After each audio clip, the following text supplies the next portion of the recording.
Okay, guys. So chapter 64, marketing skills. We're not going to go over the learning objectives because it's just a lot. Um, you guys can see. Are you guys using your Kindles for your books? Yes. Yes. Okay. Yes. Okay. Yeah, unfortunately. I know it's a little bit confusing. I would truly appreciate a hard book. Like, I guess I'm old style, but I really Me want too. that hard Me copy where too. I can Old highlight school. it. And it's just, It's I just easier. need it. But I guess you guys are not providing it right now. No, even the instructors don't have a No. hardcover book. Yeah. All right. Well, I am reading through it. Yeah. Okay. So, the introduction, okay? As you complete your education, you will begin to identify and assess the kind of employment you will be seeking. Your knowledge, skills, and attitude will enable you to select a career in which your needs and capabilities are met and in which you will be recognized as a valuable employee. So, this chapter, you guys know, that's basically about marketing yourself, about selling yourself so you can get that job after extern. Your professional career, goals, and philosophy. So ultimately, you are responsible for your personal and professional development. This means you need to ask yourself what you want to accomplish in your work and your personal life. Your personal philosophy should reflect your commitments, values, and concerns as they relate to future employment. Marketing yourself. Define your mission and benefits. Set your marketing objective. Design performance measures, gather information, identify target market, develop a marketing strategy, define implementation of strategy, and evaluate and modify your efforts. Career opportunities. So these are the places that you can apply to have a job in the dental field. So you can apply to work for a private practice, for insurances, for sales, research, management consulting, teaching, dental schools, hospitals, public health, and government programs. So you guys do know that as a dental assistant, eventually you can go into insurance, like selling dental insurance, right? Yes. You can go also into sales. So you can do marketing for like pharmaceutical companies that have certain types of stuff dental related, and you'll go from office to office and you'll talk to the office manager, you'll talk to the dentist about new products, you give samples, etc. Okay. You can also go into teaching like I did. Okay, so you guys might not know this, but Miss Perez, if you guys had Miss Nelida Perez for labs, you know, Yeah.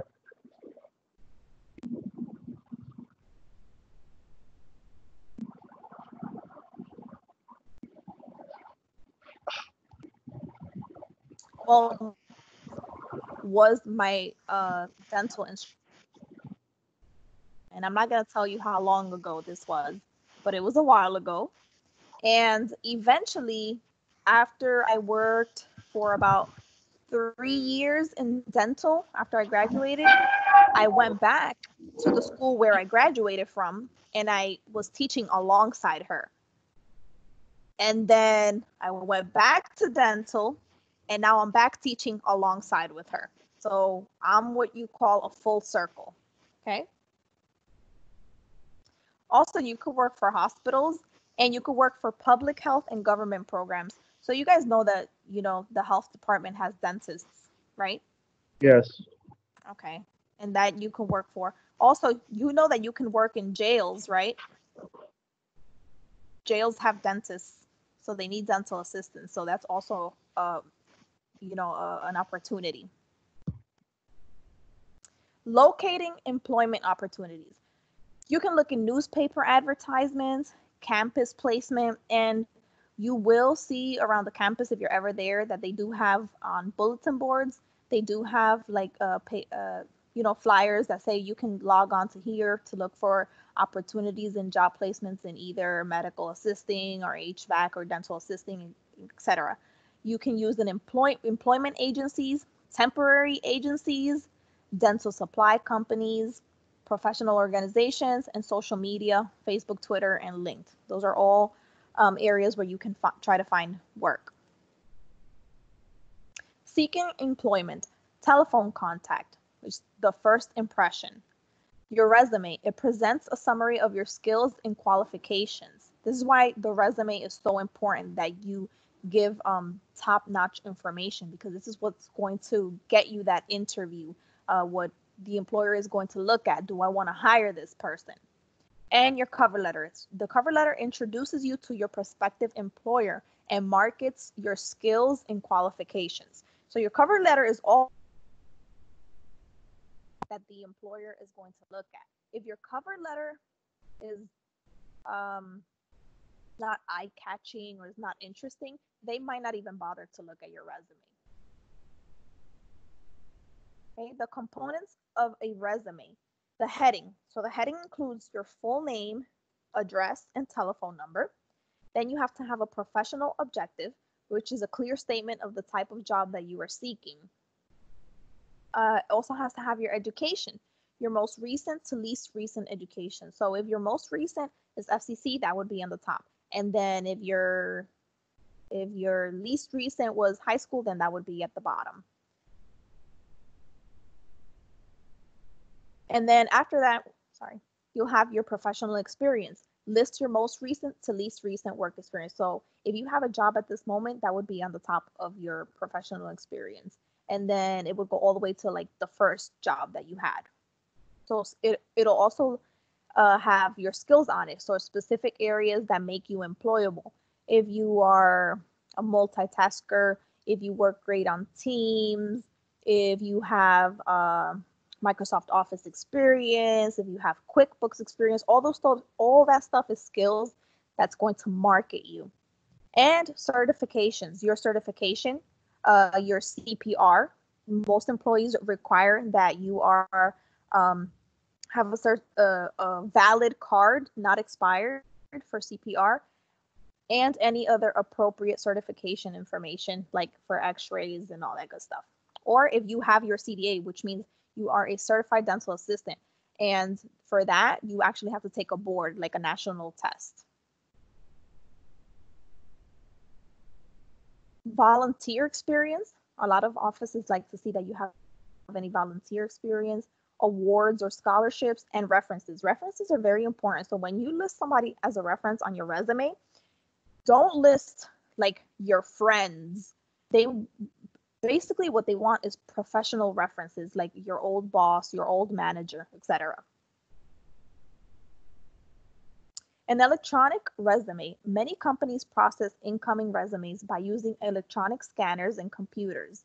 Knowing how to post your resume electronically will be beneficial because an increasing number of dental offices go online to look for potential employment candidates. So what they mean by this is when you post your resume on Monster, or on what else? On Career Builder, etc. That's where they get your electronic resume from. It's not an actual paper resume, but it's something that you fill out online.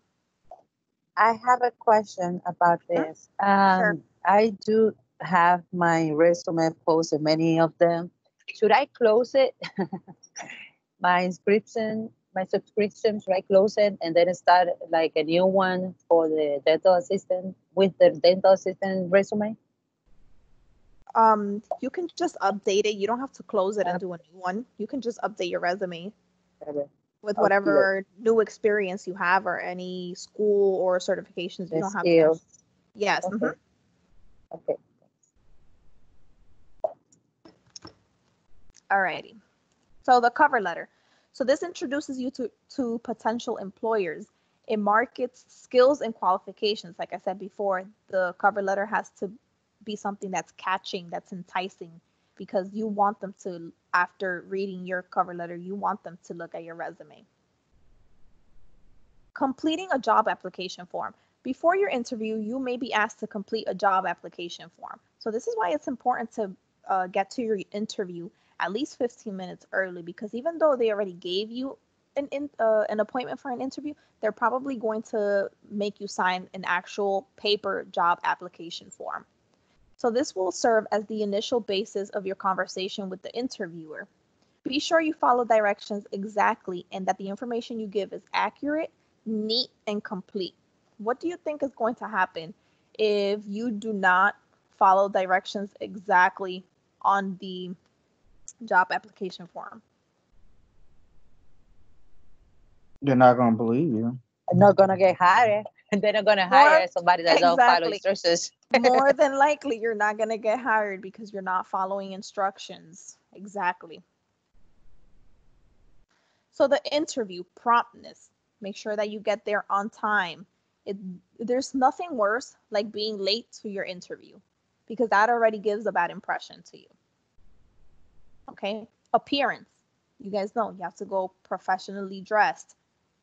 Usually for guys, slacks, a button-down shirt, long sleeves, of course, and a tie or a suit and tie. Nice, polished, clean shoes. For women, it could be like a knee-high skirt or trouser pants with a dress shirt or a jacket. And usually women wear shoes. I wouldn't say wear sandals because that does not look professional. Wear closed toe shoes. Okay. Not a lot of jewelry, not a lot of cologne or perfume, etc. So interviewing professionally. Listen, use appropriate language. Don't talk too much. Don't be too familiar. Ask questions. Don't be arrogant. So you can, promote your skills. You can market yourself. But don't sound like, you're the top-notch thing, the only thing out there, and they should definitely hire you in that because a lot of people don't like that. And don't appear desperate.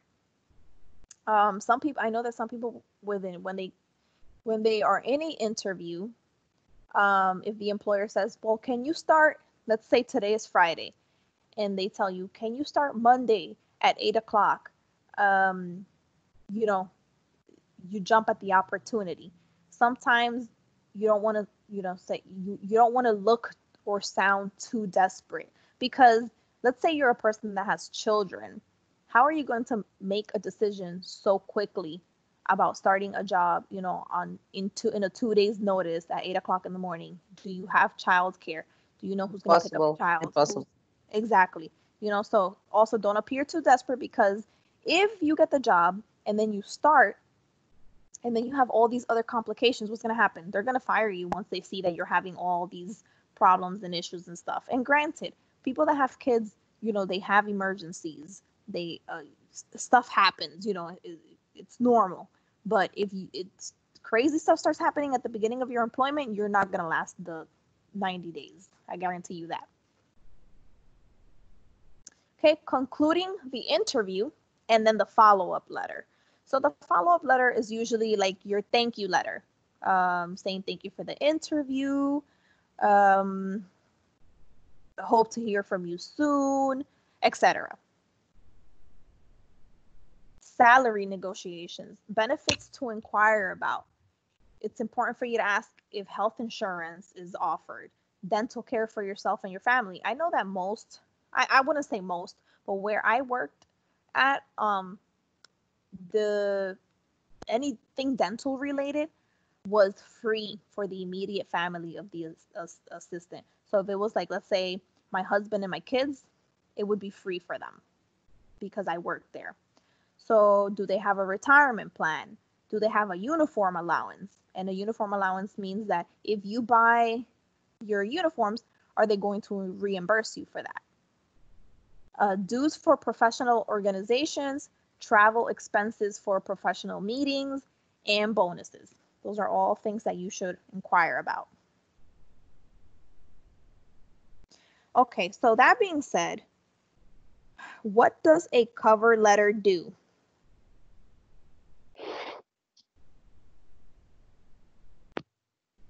Introduce us to the employer. Yes. Introduce ourselves and yes. the interest. I'm sorry, you broke up. What did you say? It introduces you to the employer and what else?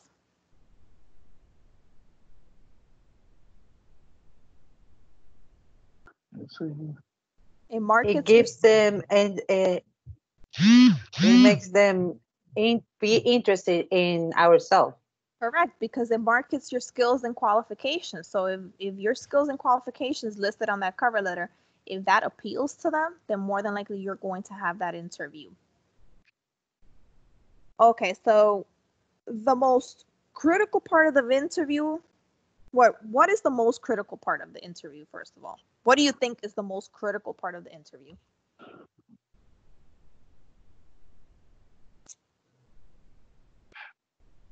Anybody know? It will be the first part when you introduce yourself. Yes, the most critical part of the interview is the first 10 minutes because that's when they actually get a feel for you. And of course, what do they say? That first impressions are important, correct?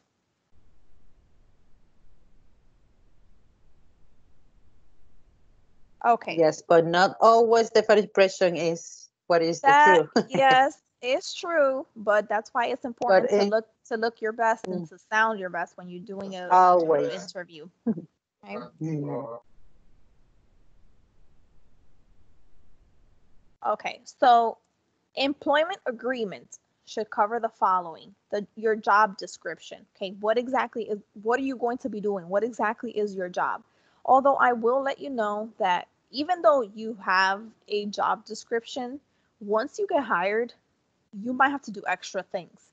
You cannot be the person that says, "Well, that's not in my job description," because guess what's going to happen?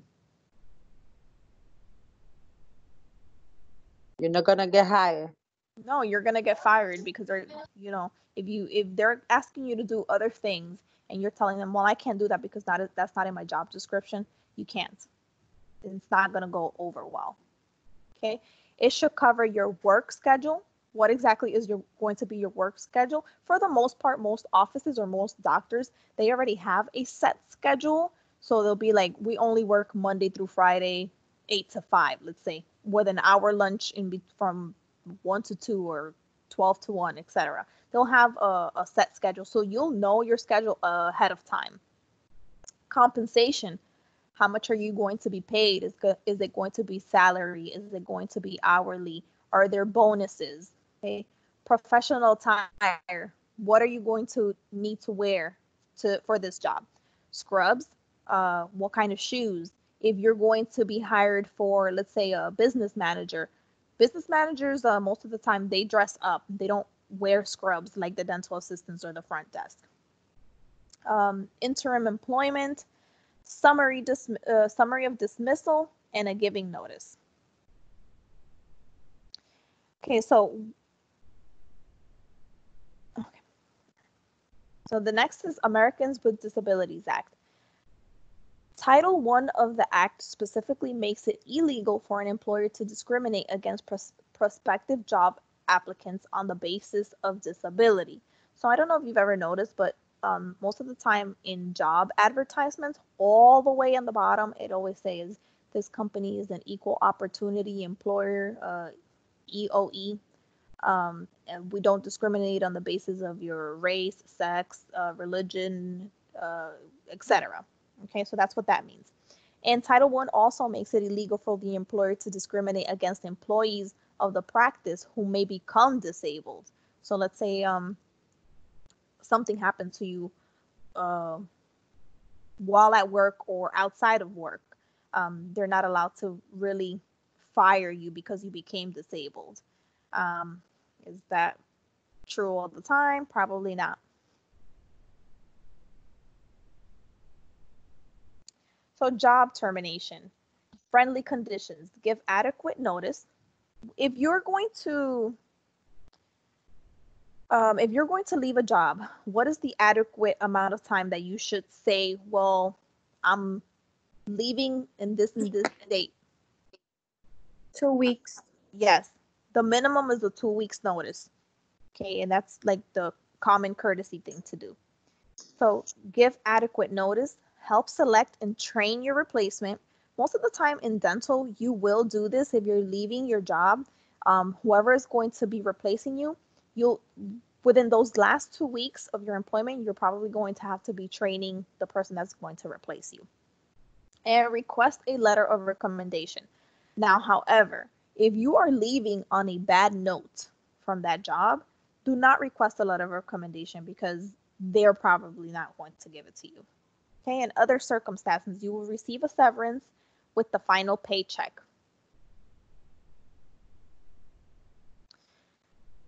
Achieving career objectives. So keep a positive attitude, professional responsibilities, and physical well-being. So what is the most important factor in determining your professional success? On this last slide, which do you think is the most important factor? Miss Jill, I can't see your screen. Like the presentation. Oh, I don't know. Can everybody else see it? Yes. Maybe Okay. you have to press the button that said join meeting.